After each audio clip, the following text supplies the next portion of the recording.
Hi everyone. मैं स्मिता शर्मा आज फिर से मैं आप सभी लोगों के लिए इंटर की अच्छी अच्छी क्लासें लेकर आप सभी लोगों के सामने फिर से प्रस्तुत हूँ। कल हम लोगों ने इंटर क्लास में हम लोगों ने वासुदेव शरण अग्रवाल के जो रचना है राष्ट्र का स्वरूप उसके बारे में हम लोगों ने पढ़ा था। और क्या पढ़ा था? राष्ट्र के स्वरूप का जो पहला भाग होता है भूमि, उसके बारे में हम लोगों ने कल पढ़ा था। और ये क्या है? राष्ट्र का स्वरूप रचना किसकी है? वासुदेव शरण अग्रवाल की। और इसको ये लिया कहाँ से गया है? ये लिया गया है आपका पृथ्वी पुत्र निबंध संग्रह से।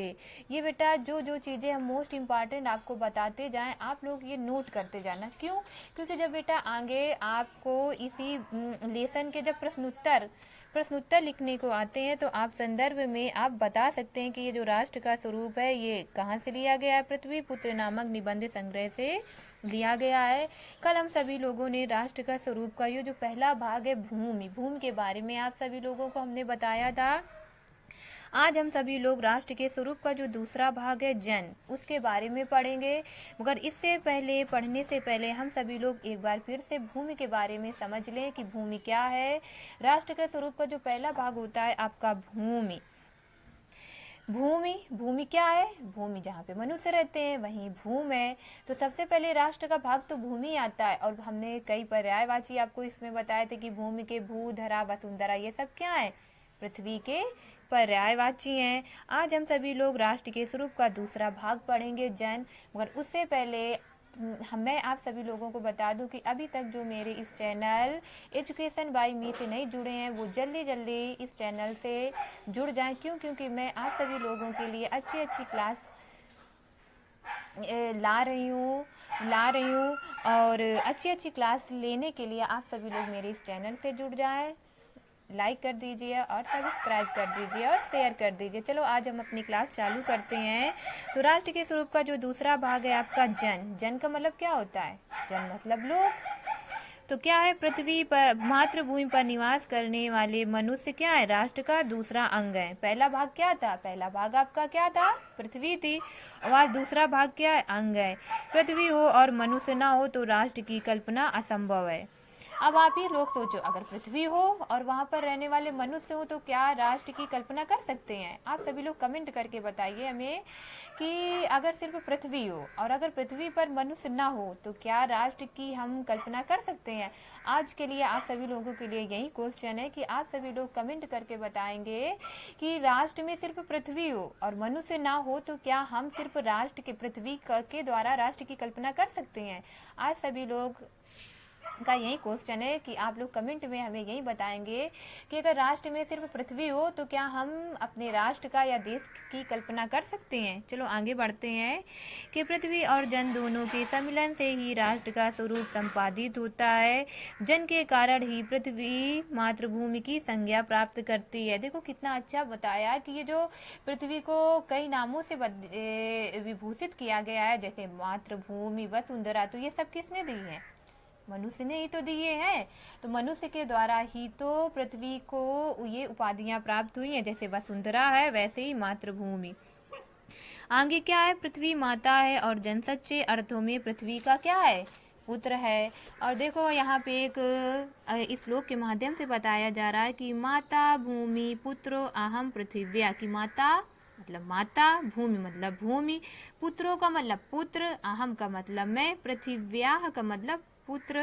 पर किसका हूँ? पृथिव्या का मतलब हो गया पृथ्वी। तो भूमि क्या है? हमारी माता है और मैं उसका क्या हूँ? पुत्र हूँ। जन के हृदय में इस सूत्र का अनुभव ही राष्ट्रीयता की कुंजी है। इसी भावना से राष्ट्र निर्माण के अंकुर उत्पन्न होते हैं। किसमें बेटा ये बताया गया है कि जब व्यक्ति ये सोचता है कि ये जो पृथ्वी हमारी माँ है, जब ऐसे उसके अंदर ये भावना आती है, तो जब उसके अंदर ऐसी भावना आती है तो उसके मन में क्या है? पृथ्वी के प्रति अपने कर्तव्य उत्पन्न होते हैं ना। मान लो हमारे घर में जो हमारी माँ होती है तो उनके प्रति जो हमारा कर्तव्य है तो हम करते हैं कि नहीं करते हैं? इसी तरह से बेटा जो मनुष्य यह सोच कर कि पृथ्वी जिस पर हम रहते हैं, जिस पर हम सारे कार्य करते हैं, वो हमारी क्या है? माँ है। जब उसके प्रति ऐसी भावना आ जाती है तो वो क्या करता है? पृथ्वी का विकास करेगा कि नहीं करेगा। जब यह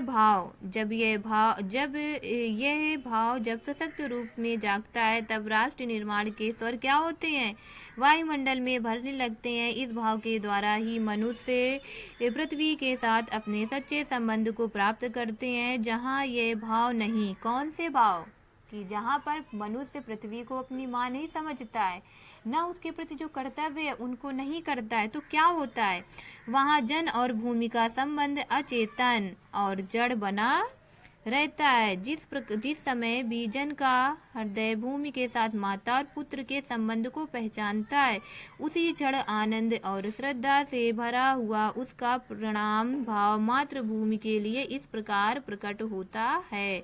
कैसा, देखो, नमो मात्रे पृथिव्ये, नमो मात्रे पृथिव्ये। नमो मतलब प्रणाम, मात्रे मतलब माता, पृथिव्ये मतलब पृथ्वी, नमो मतलब नमो, मात्रे पृथिव्ये मतलब पृथ्वी माँ को। तो कह रहे हैं माता पृथ्वी को प्रणाम है, माता पृथ्वी को प्रणाम है। अब देखो आगे क्या कह रहे हैं कि यह प्रणाम भाव ही भूमि और जन का दृढ़ बंधन है। बंधन, दृढ़ का मतलब होता है मजबूत, बंधन का मतलब रिश्ता, कि जहाँ पर व्यक्ति ऐसी भावना रखता है तो उसका पृथ्वी के साथ मजबूत बंधन हो जाता है।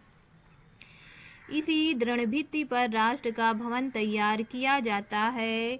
इसी दृढ़ चट्टान पर राष्ट्र का चिरजीवन आश्रित रहता है। इसी मर्यादा को मानकर राष्ट्र के प्रति मनुष्यों के कर्तव्य और अधिकारों का उदय होता है। जो जन मतलब जो लोग पृथ्वी के साथ माता और पुत्र के संबंध को स्वीकार करता है, कि मतलब जहाँ पर ये मनुष्य ये सोचता है कि नहीं, ये पृथ्वी क्या हमारी माँ है और हम उसके क्या हैं, पुत्र हैं, उसे ही पृथ्वी के वरदानों में भाग पाने का क्या है, अधिकार है। जिस तरह से घर में माँ की जो सेवा अच्छे से करता है, उससे ही तो सारे अधिकार माँ देती है ना। इसी तरह से बेटा पृथ्वी के प्रति जो व्यक्ति अपने कर्तव्य को निभाता है, तो उसकी सारी चीजें उसी पुत्र को ही तो प्राप्त होंगी।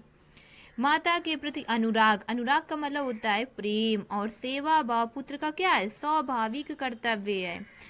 वह एक निष्कारण धर्म है। स्वार्थ के लिए पुत्र का माता के प्रति प्रेम पुत्र के अधापतन को सूचित करता है। अब आप भी ये सोच लीजिए कि स्वार्थ के लिए, कि अगर लालच में आकर पुत्र जो है अपनी माँ की सेवा कर रहा है, तो वो क्या है, उसका विकास नहीं होगा, दिन का दिन उसका पतन ही होगा।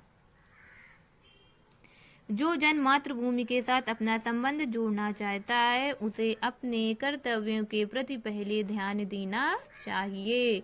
माता अपने सब पुत्रों को समान भाव से चाहती है।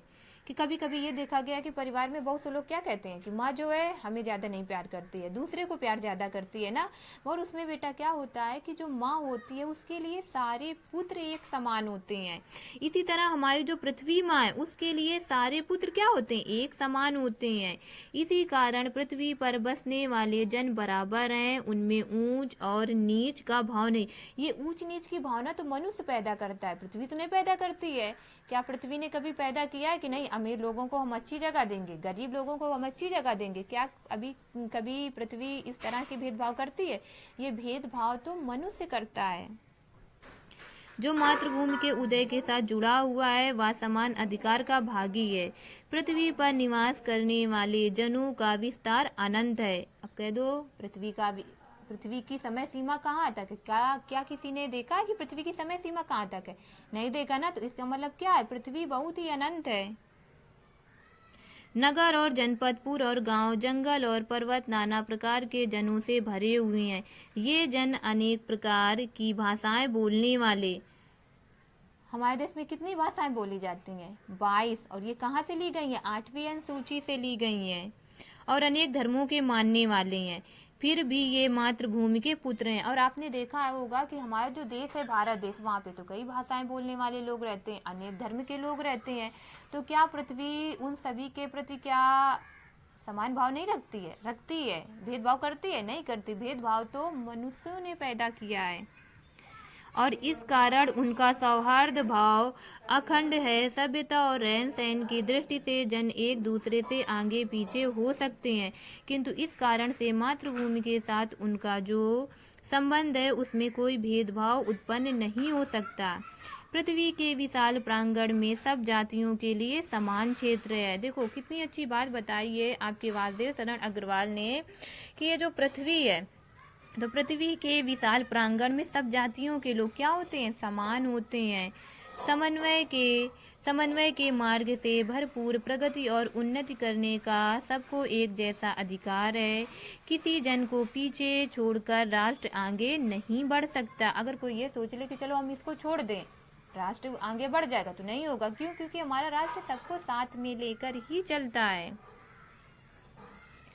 अतएव राष्ट्र के प्रत्येक अंग की सुध हमें लेनी चाहिए। सुध का मतलब जानकारी।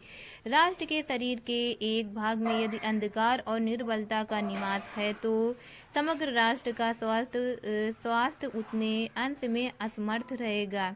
इस प्रकार समग्र राष्ट्र को जागरण और प्रगति की एक जैसी उदार भावना से संचालित होना चाहिए। जन का प्रवाह क्या है, अनंत होता है। सहस्त्रों मतलब हजारों वर्षों से भूमि के साथ राष्ट्रीय जन ने तादात्म्य प्राप्त किया है।